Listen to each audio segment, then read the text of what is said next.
Takže čau, já jsem Falenka, vítám vás při dalším dílu, teda ne dalším, ale prvním dílu ze hry, která se jmenuje Happy Wheels. A možná je to první díl, ale zároveň taky poslední díl, ale to se rozhodne, jestli je poslední, podle toho, kolik tam je lajků a jaký budou komentáře. Když mám k tomu 100 lajků, víc jak 100 lajků, bude další díl. A když ne, tak nebude, protože prostě budu vědět, že se vám ta hra nelíbí. Ale co? My jdeme na to! Takže dáme play a jinak omlouvám se, že vy mě vidíte takhle z boku, ale jinak jsem tu kameru dát nemohla.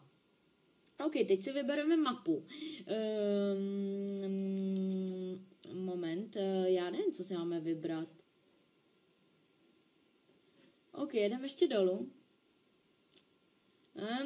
Tyjo, žádná se mi tady nelíbí. A co když chci jet nahoru? Back, play a dáme hru, třeba Temple Run, tu už jsem hrála, jelikož asi před týdnem jsem to chtěla točit, tak jsem si to ještě zkoušela, abych nevypadala za úplnou lamu. A zrovna tady tu jsem si zkoušela, takže tu celkem znám mapu, ale to neznamená vůbec to, že ji umím. Protože jako tady ty hry jsou fakt krutý. Hop, hop. Prostě kdo nezná hru. Už zase mě přeskočil, takže on když dojde do cíle, tak se mi to započítá. Chápete to prostě? Už se mi to stalo, prostě, že mě předběh.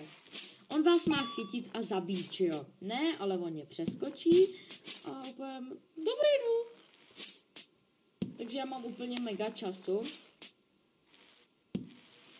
Hop.